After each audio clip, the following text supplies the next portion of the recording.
The Kick and Makeup MMA show is brought to you by Neon Energy Drink. Light it up.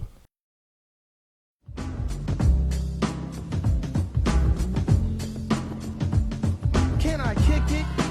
Yes, you can. Can I kick it? Yes, you can. Can I kick it? Yes, you can. Well, I'm going. Go on, then. Can I kick it? What's up, everybody? Welcome to another episode of the Kick and Makeup show. I'm your host, the American Hybrid Nick Cunningham. With me, as always, the other host, Jeremy J.D. Dorsey, and we are live from downtown Davenport, Iowa at Analog Arcade Bar, 302 Brady Street, Davenport, Iowa. My God. So this is the big news. If you guys have been following us on Facebook, Instagram, our YouTube page, you've been watching the show, and we said we had big news. This is the big news. This is our new spot to tape the show in. Yeah. Analog Arcade Bar. It doesn't get much better than this, man. No, it doesn't, man. I mean, what more fitting for us? I mean, if anybody who knows us, they know we're gamers, especially in the past. You know, I'm definitely still a gamer. I know Nick is too, but what better place to host Kick and Make Up than Analog Arcade Bar? And just big shout out to everybody here, man. They've been so nice to us and, you know, willing to allow us to come here and shoot our show on a regular basis. So, man, big shout out to them. Big thank you to them as well. Right, come down and check this place out too. Every time we're going to be doing this, we're going to be doing it live. So please keep up with when we say we're going to do it. We want to get a crowd here. Right now it's open. You see people behind us. You know, it's what else are you doing on a Monday? Nothing. You want to come down. You want to watch Kick and Make Up. You want to play some arcade games. Drink a little bit. Have a little bit of a spirits. Hear that sound? Have some tokens to play some games. Who doesn't want tokens, That's a man? Monday to me, man. Hashtag tokens. Yes. So that's not all. As we said too, big announcements. Not only is this our new spot to tape the show in, we are also now sponsored by Neon Energy Drink. And I want you to just let them know a little bit about energy, what it does, and then that's huge news too. So big thank you to both Analog Arcade Bar and Neon Energy Drink for sponsoring us and letting us come here. Kick and Make Up would like to introduce our audience to our newest sponsor, Neon Energy Drink. Neon Energy Drink has everything you need. It gives you energy that lasts with no crash. Has natural sugars from 24% fruit juice. Most others have no fruit juice. You know the others. I don't even have to name them. Do a little research and you'll see what I saw. Neon Energy Drink is blended for energy and antioxidant support by including 6 essential B vitamins, which account for over 100% of your daily value. Neon Energy Drink has 100 milligrams of caffeine from green tea extract, which is a natural form of caffeine, not something created in a science lab. It also supports a healthy metabolism by keeping energy levels higher for longer. Like I said, Neon Energy Drink has everything you need and also has nothing you don't. Each 8.4 ounce can has no taurine, no guarana, no dairy, no gluten, low sodium amounts, and only 100 calories. And guess what, folks? It glows, which just increases the cool factor. And FYI, it glows under black light because of the natural B vitamins, so it's definitely safe. Now, for more information on how to purchase or even promote the first ever top shelf energy drink, contact Courtney by going to glowenergy.neonenergyclub.com. Again, that's glowenergy.neonenergyclub.com. Neon Energy, light it up. So not only are we at a new spot, sponsored by Neon Sports Drink, it's Fight Week. And when I say Fight Week, I mean it's the biggest fight week in UFC history. We've got 3 cards. I say week, it's we. We've got 3 cards. Me, Yes. me, Dana, and JD. Yep. We got 3 cards for you guys this week. UFC has 3 cards, Thursday, Friday, and Saturday. And they are not just your run-of-the-mill, let's throw a few people on here and have them fight. They got the biggest names in the sport with some of the biggest fights that the fans have been wanting to see. Some of them are 2-3 years in the making. And I'm so excited. I just want to dive in. Like I told you before you got here, man, getting the notes for this, it was wild, man, because I knew it was busy and I knew it was big, but I didn't really till I started seeing like, oh yeah, like this person was supposed to fight last year, but then this happened, and it's all, I mean, it's fight week, so fingers crossed it all comes out. But man, if this card goes off as it's supposed to be, I don't know how they're going to top this next year. Yeah, I'm not sure either. There's a whole lot of things to look forward to throughout the year when it comes to MMA, but I mean, as soon as this was announced, we were able to pencil this down. It's probably the best week to be an MMA fan for the entire year. I mean, you don't really get an opportunity to say that they're going to be 3 straight days of cards, and let alone, they could be putting anybody out there, but each day has, some very marquee matchups, so I'm real excited to break them down a little bit. So before we break them down, I just want to get some information out to you guys. If this is your first time watching Kick and Make Up, welcome. You can find us at www.kickandmakeup.com. That's where we put all of our old shows, fun stuff to do, just pictures, anything and everything, kickandmakeup.com. Also check out our Facebook group page, add yourself in. We do predictions and different things like that on Facebook. We also have our Twitter account, at Kick and Makeup is the show's, at Hybrid MMA is mine. We're on Instagram, we've got our YouTube channel, so there's no reason to not be ready for a Kick and Makeup show. Or if you don't only have one of those, join one, join them all. We like I said, we've gotten a little bit bigger now, and we are going to keep growing in 2016. So get on there now, man, while you can. And we got some other announcements to make too, in very short order. So I think a lot of people sort of doubted us. They were like, everybody says they got announcements to make, but no, we actually are making moves. So we got a lot of people behind us and supporting us at this point in time. So it's real cool to have that, and I'm really looking forward to being able to blow the lid off on some other things real soon. Yes, sir. Let's dive right into this, like we said, big fight week. So Thursday, December 10th on UFC Fight Pass. And if you guys don't have UFC Fight Pass, you gotta spend that $10. You can buy it for a month, you can buy it for 6 months, you can buy it for a year. I mean, what other subscription can you buy month to month? $10 for the month. I spent $10 on the way here on gas. I spent $10 yesterday on fast food. Yep. I mean, so UFC Fight Pass Thursday, December 10th, Straweight fight main event, Paige VanZant versus Rose Namajunas. Huge fight right there. So those are two of the biggest names right now in women's MMA and for the strawweight division. It was originally supposed to be Paige VanZant versus Joanne Caldwell. She did not. She got injured, so Rose Namajunas stepped in, and I think Paige VanZant is going to have some trouble with this one, man. She's coming off a submission win over Alex Chambers. Her breakout fight was the big fight with Felice Herrig, where everybody kind of took notice as Felice was supposed to win that fight. Namajunas is coming off a first-round submission win over Angela Hill, and she lost to Carla Esparza in the TUF 20 finale she was supposed to win. I don't know. Let me just say. Go ahead. Good, start us off before I just steal all. Let me talk about Rose Namajunas real quick. She's one of those fighters that I think a lot of people tend to overlook nowadays. I don't know why. It's through no sort of fault on her behalf, but she kind of gets overlooked, and I think this is going to be her big coming out party. Everybody knows in the UFC that you have the big Paige VanZant train is rolling, really strong right now, but I think that Rose is going to come out and kind of shock the world a little bit and derail that train. So, not to take anything against Paige, but I just don't quite think that she's seasoned enough at this point in time, and I think Rose is going to grab her and do work on her. And I'm surprised the UFC did this.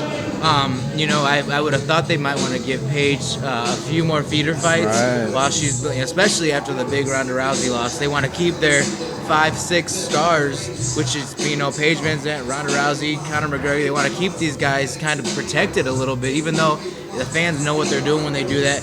I'm surprised that they had Rose step in. I think this is going to be technique beating grit at the end of the fight. Paige VanZant, take nothing away from her. She's gritty and grimy. She's mean. She's way more mean looking than what she looks like. Right. But I think at the end of the fight, that technique that Rose has is going to come in and maybe not necessarily pull off a 10-second submission win flying armbar like she's done before. But I think it's going to be this is going to be Rose's night, and she's going to have a big 2016 as well. Yeah, and it's something that it's not like this is something that should be a surprise or a shock to anybody who's followed MMA. there have been a lot of doubters with Paige VanZant and sort of wondering why she's getting the push that she's getting so early in her career. But now is a chance for her to put up or shut up. So I don't think it's going to be a runaway win for Namajunas or anything like that, but I definitely see her picking up the W. So her brother, Paige VanZant's brother from another mother, is on the co-main event. Not really at all, but Sage Northcut, as we all know, big lightweight sensation, and sensation already, I guess, having not really done much except for backflips and Instagram posts from everywhere around the world. He is fighting co-main event, fighting Cody Pfister. Northcut's coming off a first round TKO win over Francisco Trevino. If you watch that fight, it was a tornado whirlwind. I mean, he just came out there and landed about 10 in a row. So after that, Cody Pfister, kind of I don't really know him. I'm not gonna lie. I looked him up a little bit. Yeah, I was like, okay, he's 12-4. Sage Cut's 6-0. I think this is the feeder fight that we were saying. They're definitely. I don't know if they're definitely doing that, but they're most likely, putting him on co-main event of the Fight Pass. They know they're gonna get some eyes from Paige. They can market it Paige and Sage, whatever. So I get what they're doing, but I've got Sage Northcut winning this one. Yeah, I don't know. Even with Sage and the limited amount of exposure that we've seen him have, he probably has enough to pick up the W here. But again, I'm one of those prove it guys. Like you got to show me multiple times, and you got to show me over more than a 3 to 4 month span that you are a legitimate fighter. And I know he's a pretty boy, and they're always looking for stars in the UFC, but I really look forward to seeing him get into a fight with someone who is going to take the fight to him a little bit, and hopefully his opponent in this go around will be able to do that.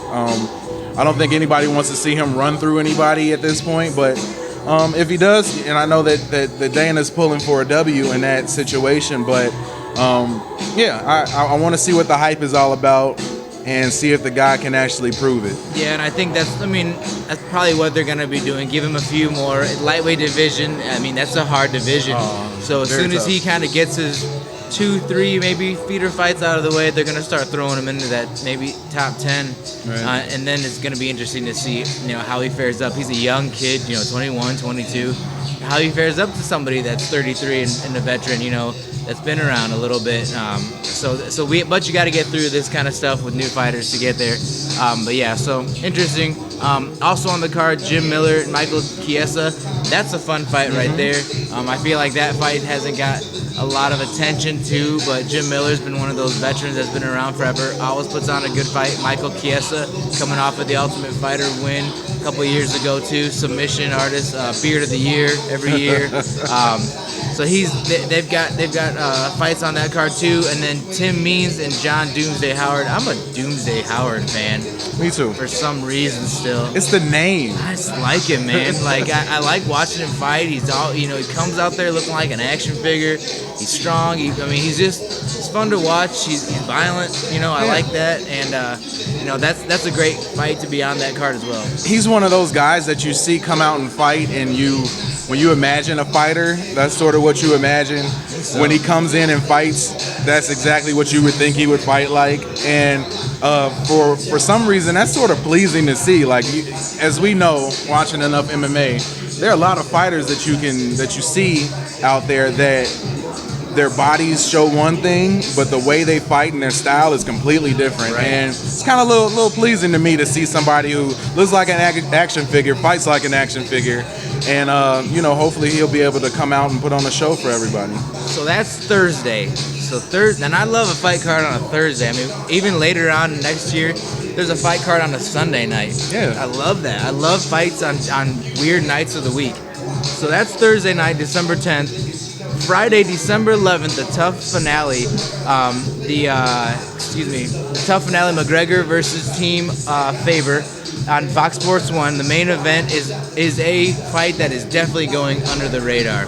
Chad Mendes versus Frankie Edgar. Both guys have, something invested in the next night's fights for sure. Number 2 and number 3 ranked featherweight. fighting each other, man, I don't know about you, man, I'm really looking forward to this fight. Mendes is coming off, obviously, his loss to McGregor in July. Edgar's on a 4-fight win streak. The 4 guys are BJ Penn, Cub Swanson, Uriah Faber.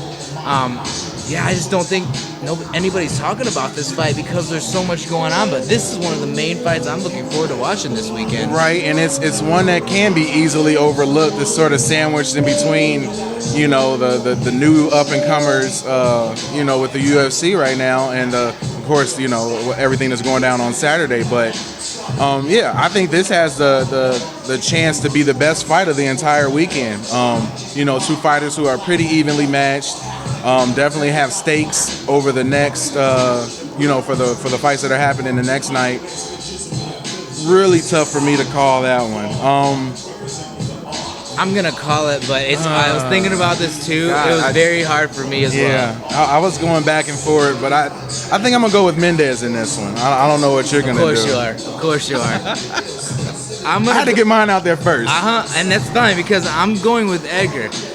Now that's so hard because you almost forget that Mendes almost beat McGregor.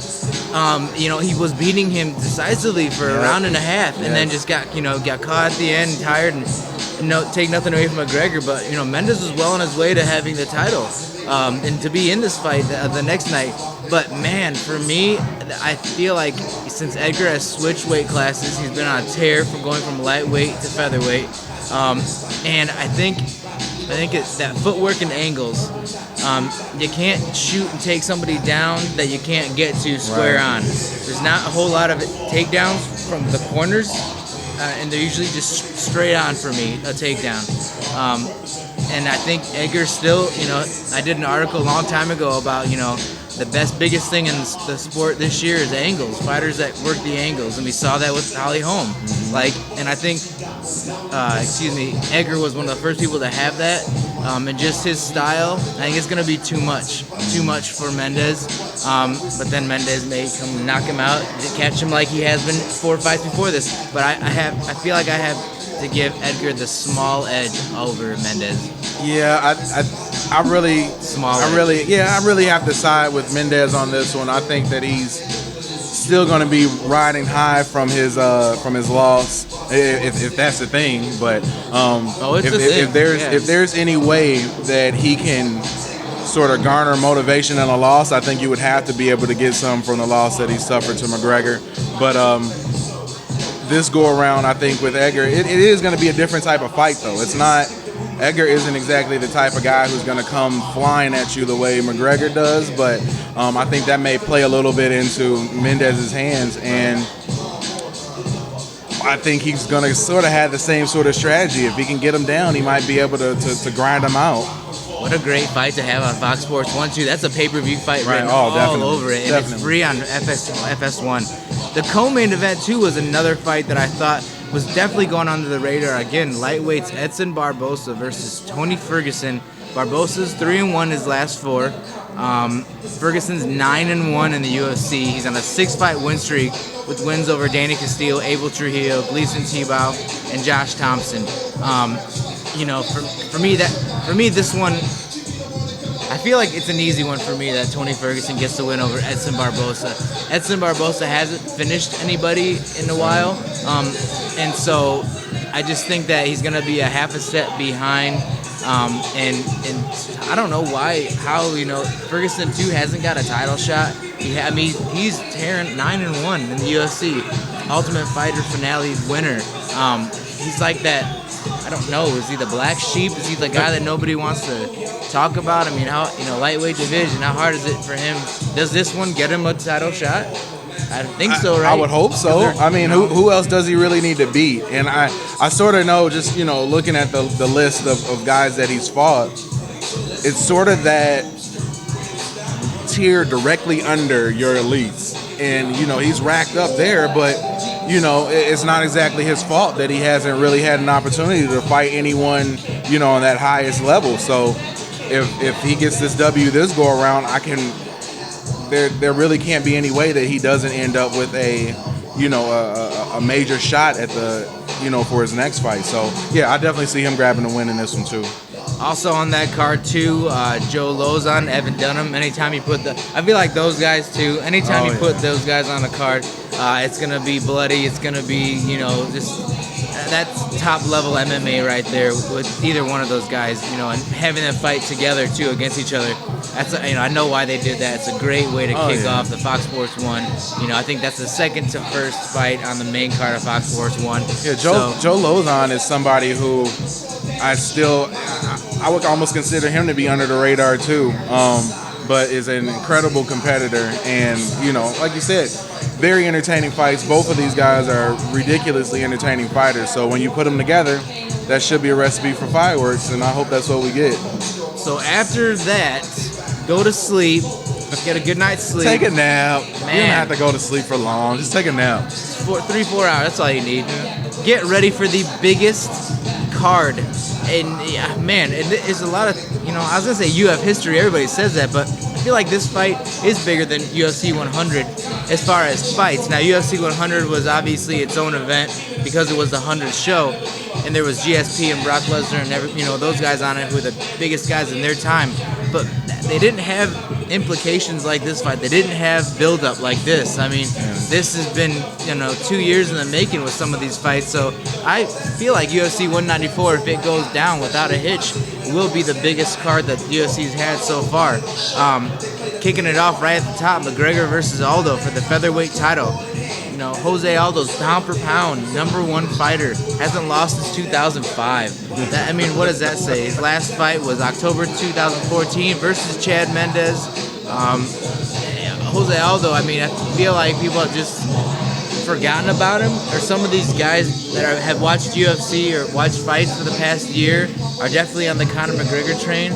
But I wish you guys would go back and watch some WEC fights of Jose Aldo, and then tell me that you're as confident that that McGregor's just gonna blow through him as you are. That's what it is, man. There's a lot of times where you have the UFC hype train, and we've seen it in full effect with Conor McGregor. And no slight to him. Well, actually, some slight to him. I'm not the biggest McGregor fan. We've been through this on the show multiple times, and Mr. Fanboy here, Mr. McGregor fanboy. But I don't really pray too often, but I'm praying that McGregor loses this fight. I really want to see him humble. I think that deep down inside, somewhere in the corner of my heart, I'm a McGregor fan too. But I want to see him humble, and I want to see him definitively beat someone who is, arguably, and how long has Aldo been at the top of the pound for pound ranking? Like, forever? Yeah, ever since, 5, 6, 7 years. Yeah, and like he's, when you start talking about history and, someone who's been able to fight through the years, he's one of those guys that you think about, and you'd have to say that he's probably a top 5, maybe top 8 fighter of all time at this point. So what better way for him to cement his legacy by taking out this young up-and-comer in Conor McGregor? And I want to be a Conor McGregor fan. It's just I can't quite make my way around to it, but if he's able to beat Aldo, I might have to come around on it. So my heart wants McGregor to win, as you said, fanboy for sure. My heart wants McGregor to win because, he's a fun guy. I like seeing champions like that. I like seeing brash champions. But I also know MMA, and I know that skill. He is not better than Jose Aldo. And if he wins, he was better that night. Right. I'll say it already right now. It's something he would have proved that he was better that night, but still beating Jose Aldo on Saturday will not convince me that he is overall better than Jose Aldo, even though he beat him, if that makes any sense. I still think that Jose Aldo is just going to have something for Conor McGregor that nobody else that he's fought has had, nobody else that he's sparred has had, and it's going to be too much. And it's funny that you said that you're praying because Jesus might be on your side, as Conor McGregor was quoted saying that if he and Jesus fought, he would whoop Jesus' ass. Now, as soon as he said that, he got thrown into the Ronda Rousey box, saying whatever you want and just saying stupid shit.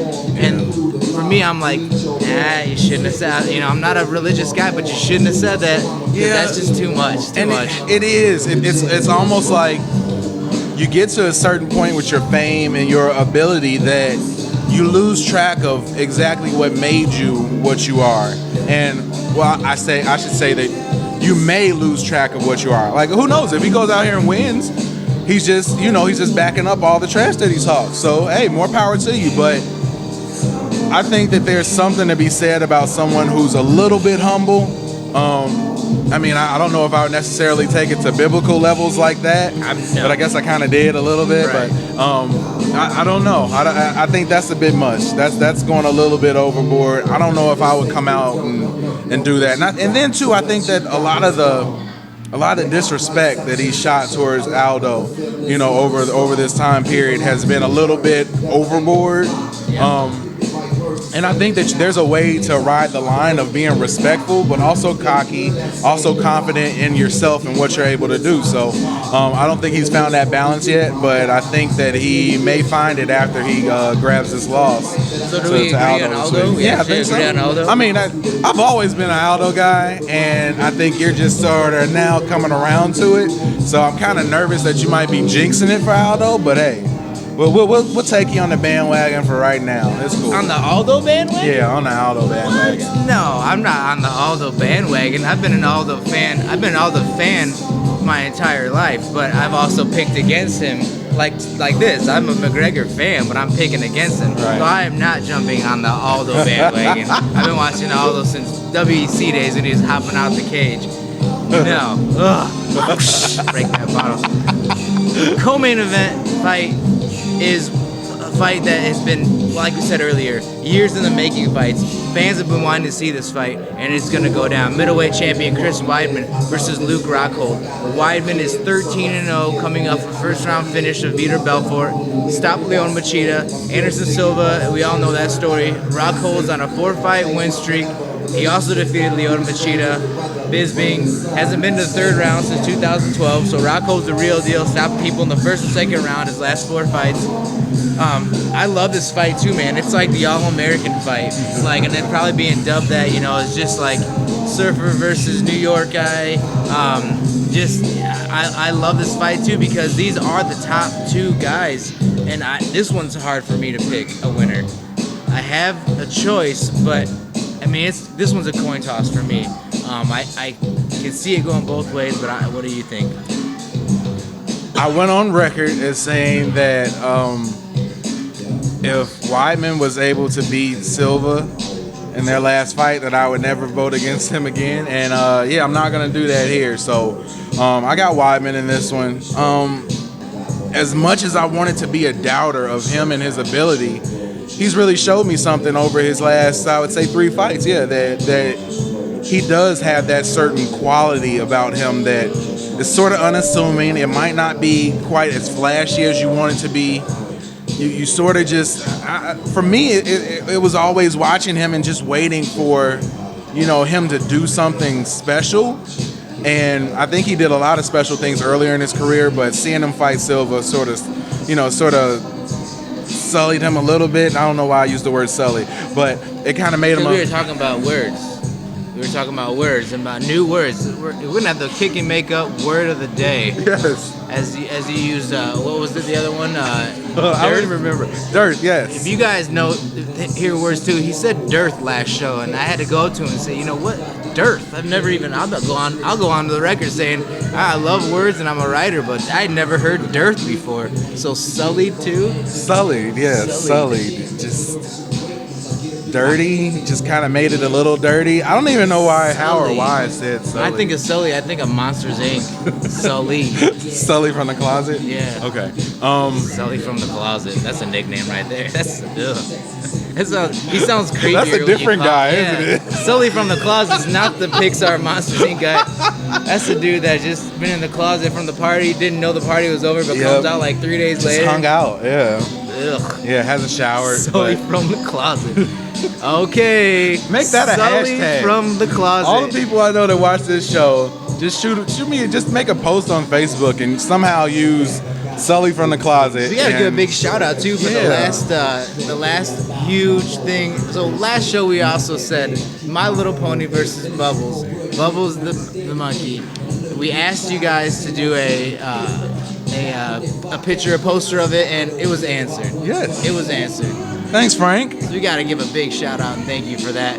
So if you want to do another one from Sully from the closet, Yeah, if you can make Sully from the closet, I know we probably owe people like shirts and stuff. we definitely do. And but yeah, I have to get you a shirt. If I had to give you my Popeye versus Brutus shirt, I might have to do that. I mean something. Sully from the closet. Sully from the closet. Yeah, if you can come out with Sully from the closet, Where were we? I don't even might know. have something for you. Yeah, I don't know. Back to so you're saying anyway. So I've got. We're talking about Weidman. We're talking about Weidman. I've got Weidman too. I'll just say that right now. I've got Weidman.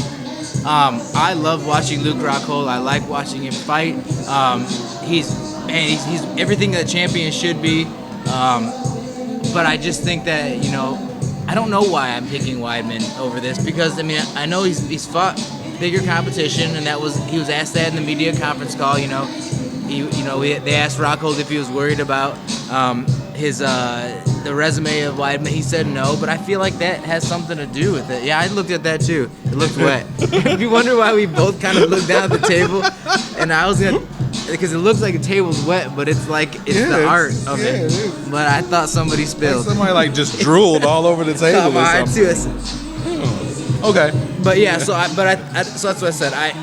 It's not the resume. I don't know. I just think that Weidman's gonna have the edge over him, but it may not be by much, because I feel like Rockhold hits harder than Weidman. He kicks harder than Weidman, but I just think overall Weidman's gonna take this. Yeah, seeing Weidman against Belfort in the last fight, that really proved something to me. And I thought that Belfort, you know, even though he may be enhanced, I thought he was gonna be able to come out and really show Weidman something that he hadn't really seen in a while, and I think he came out really strong, and Weidman was able to overcome that quick start and just pick him apart. And I mean, that's what made me a believer.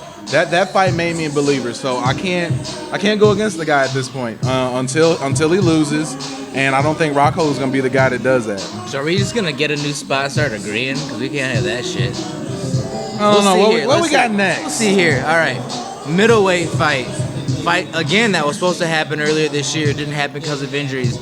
Number 2 ranked middleweight Ronaldo Jacare Souza versus number 3 ranked Yoel Romero. I love this fight.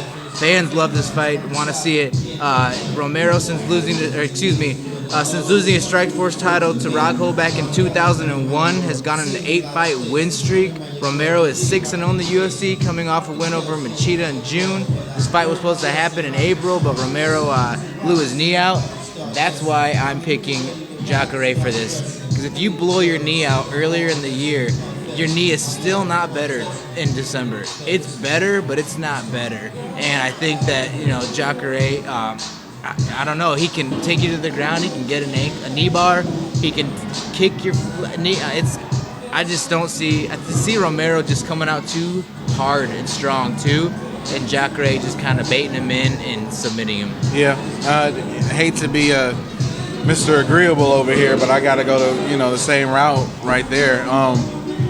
It's interesting to see someone coming in off of a major injury like that, and their mentality going into the fight. So I haven't had a chance to read too many interviews or anything like that to see what he's been saying, but in the back of your head, you have to be thinking like, man, what am I gonna do when somebody is really gonna try to tear my knee apart? And you know that's exactly what his opponent is gonna be looking to do.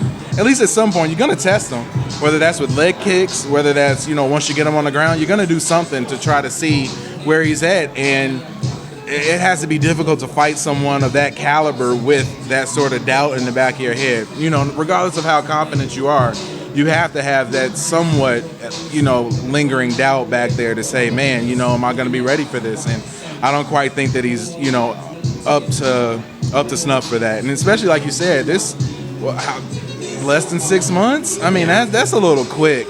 I think there's a lot riding on this fight too. The winner probably gets the winner of the main event between, you know, Rockhold and Weidman too. So I just think there's a lot riding on this, and I think for Romero too, man, he's got to be careful with some of his dirty tactics too. I don't think that's gonna work on somebody like Jacare. For some reason, I just think if he tries to go dirty with him, it's not going to be a good idea. If he's not, Jacare is not like some of the other fighters that Romero has maybe gotten away with that with.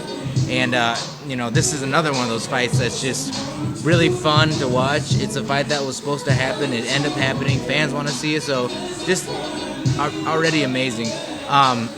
Welterweight fight. This one, too. This one is definitely going under the radar because the fans maybe don't know who Gunnar Nelson is yet, but they will after this weekend. Welterweight Welterweight Gunnar Nelson, ranked number 12, is going up against Demian Maia. Bar none, one of the best jiu-jitsu practitioners in the game. Gunnar Nelson is right there too, that nobody knows about. Maia's 3-2 in his last 5 fights, so that right there is not that impressive to me. His most current win's the win over Neo Magny in August. Nelson, though, was 5-1 in the UFC. Most current win was a first-round submission over Brandon Thatch at UFC 189. We all saw that the night of the McGregor fight over the summer. That kind of got people's minds kind of turning about who's this Gunnar Nelson guy. I ended this spiel off by saying if Nelson wins, his next fight will be big. Potentially Tyron Woodley, Johnny Hendricks, the loser. Does he get being ranked number 12 with how everything is going? And if he beats Maia, who's number 6, with Hendricks getting out of the weight class because he couldn't make weight, so now he's 1 weight higher. He's a middleweight now. Does he get the winner of Condit and Lawler? Does he get Woodley for the contention fight? Yeah, I Woodley think and him is a great fight, man. It is, and I really think that is the exactly what's going to happen. That Nelson's going to be able to get the W, and he's going to take on Woodley coming up, in the future at some point. But like you were saying, considering this fight with Maia, it's guys where you have one guy who's on the ascent and another guy who's on the descent. So I mean, it's even though you sort of got to just throw the rankings out and analyzing the fight and just seeing where these guys' careers are going, I don't see Maia being able to pick up this win. And I think that if he did, even though the rankings don't say it, it would be an upset. Yeah, it would. And I agree with that too. And that's once again saying, Maia is the better fighter overall, I think. But Gunnar, it seems like how we've seen in the past, it's Gunnar's time. It's going to be Gunnar's time that night. That's what they're going to say. Maia's definitely fought bigger competition, bigger names, title fights with Silva, all the above. But I just think, like you said, it's going to be time for a kind of a new jiu-jitsu practitioner, big guy to come, and who better than this Gunnar Nelson guy. And a couple of these wins, he could be right up at top quickly. And but I think he's got to get through Demian Maia first. But we always say this, and Demian Maia could just slip off something slick real quick. And I mean, that's just that fight too. It's a tough one to call, but we're going with Gunnar again. Huh? Yeah. Oh man, a lot of high fives and hugs that night, huh? Yeah, I know. This is weird. Awesome. I feel awkward. I like arguing with you better for some reason on I this show. do too. But I mean, being logical. That's why at least I heard some people on Twitter specifically say that some of the stuff that we sort of battle about and argue about is fake and that we just kind of do it. Like, no, we don't. Like, no, yeah. I'm genuinely, we don't talk about like who's gonna get what fight and like who do we feel is gonna win ahead of time. No. Like we come and we know what we're gonna talk about, and then we make our predictions right here and we sort of just react to it. So yeah, if we agree, it's because we really agree, and when we disagree, it's not because we just want to be contrarian and fight. And have some likes gonna be cool, or whatever. No. So also on this card, like we could just go home after that. I could see. Thank you, UFC 194. Also on this card, featherweights Max Holloway, Jeremy Stevens kick off the main card. Jesus, man, anytime Jeremy Stevens is kicking off the main card, it's stupid fun. Max Holloway, awesome too, man. Max Holloway's gotten main event fights all year long, so once again, excited to see that. The prelims, Uriah Faber fights Frankie Sands. Tisha Torres was supposed to fight Michelle Watterson. Michelle Waterson got injured. Pretty disappointed. Very disappointed about that. I'm excited to see Michelle Waterson's rise, or potential rise in UFC. Gonna have to wait a little bit. Torres is so fun to watch. She is now facing Jocelyn Jones-Lybarger on the prelims. So just a long night of fights, man. Long night of quality fights. That's what I was gonna say. Quality fights. It's not like they're just throwing a lot of garbage out there and people you haven't heard of, but these are legitimate fights that show what this is going to dictate the future for the UFC, especially in 2016. So can we I'm sorry if I was about to cut you off. Can we just talk about how the UFC did a 360, 180? I don't even know how to say the term. 180. Because 360 would just be a complete circle. Math.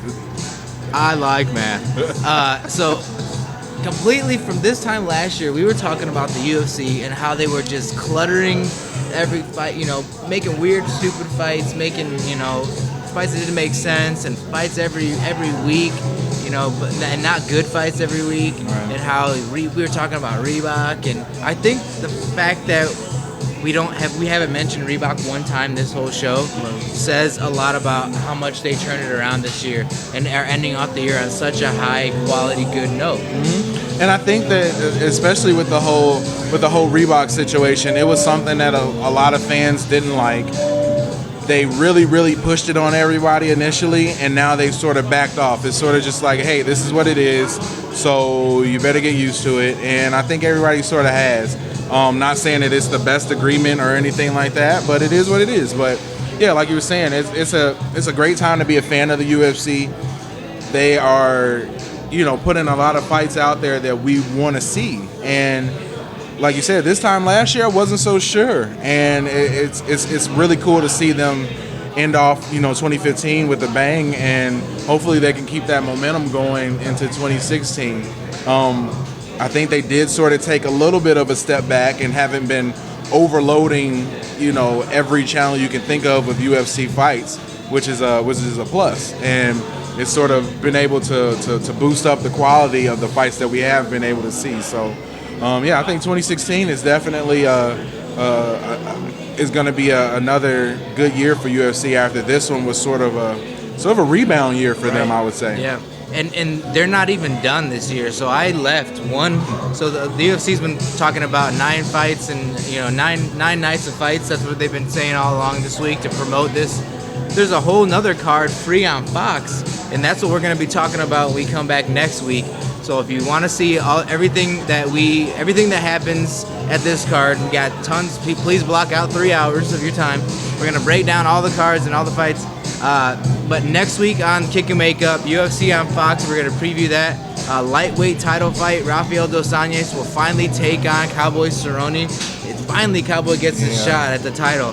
Main event, Junior Dos Santos fights Alistair Overeem. I love that fight. I love it. I want to start breaking these down now, but I'm not going to do it. You gotta wait. Michael Johnson and Nate Diaz. You throw Nate Diaz on a UFC on Fox card, yeah, perfect. And then the prelims, Nate Marquardt, CB Dalloway take on each other. Miles Jury, Charles Oliveira. That's a great fight right there that I hope blows up to be a huge fight. Miles Jury and Charles Oliveira, both awesome fighters, fun to watch. I'm glad they're fighting each other. So that's on the 19th. So what more can we say? I don't have anything else, man. That's the notes. No, I mean, hey, it's one of those situations where it's a great time to be a fight fan, and when you want to close down a year, you want to do it with a bang, and I think UFC has tried their best to do that. And after so many delays and so many sort of question marks throughout 2014 and the earlier part of 2015, to see the UFC go out like this is great for us as fans and analysts to see them have a great bounce back year. So let's just hope that everything goes off without a hitch and we get some legendary fights this upcoming week. So make sure you guys hit us up on Twitter, Instagram, kickandmakeup.com, Kick and Makeup Facebook page, at Kick and Makeup, at Hybrid MMA. Let us know, what do you think? What do we got? McGregor, we got Aldo, we got Edgar, we got, who, Mendez. What do you guys think? Like, what did you agree with? What did you disagree with us? Did we just... You got to have some sort of opinion, right? We want to hear about it so we can talk about it too. Give you guys shout outs on the show. Like you said, you see us here changing venues, trying to do some big things in 2016. Big thank you to Analog Arcade Bar, Neon Sports Drink. Check them out on their websites too. Yeah, like I said, man, we want to get you guys, that watch the show coming down here when we tape too, man. Have like a live studio audience. Yeah, that'd be cool. Have you, come and answer a question real quick. Look at all this room. All right, we got could space. Be you. This could be you. Might be slightly squished, yeah, but we'll right. fit you in. Like, Come on. No, don't come up on the lap. Never That's mind. almost as bad as Sully's closet. Yeah. It's almost as bad. I've got to end on that note. I'm sorry. I just took it creepy. I didn't mean to at the very end. If you come on, if you're watch gonna the show, get, you can't come on the lap. if you're gonna get creepy, why not get creepy at the end? That's the best time to get creepy. That's the best place, man. But yeah, big shout out to everybody here at Analog. So cool to let us come down here and do this. But man, this is like the first of so many announcements that we have coming up over the next few weeks. So please keep a lookout. We got another huge project coming up. We got something else going on this summer. Not yet. See these eyes? Not yet, sir. See these All eyes? in good time. All in good time.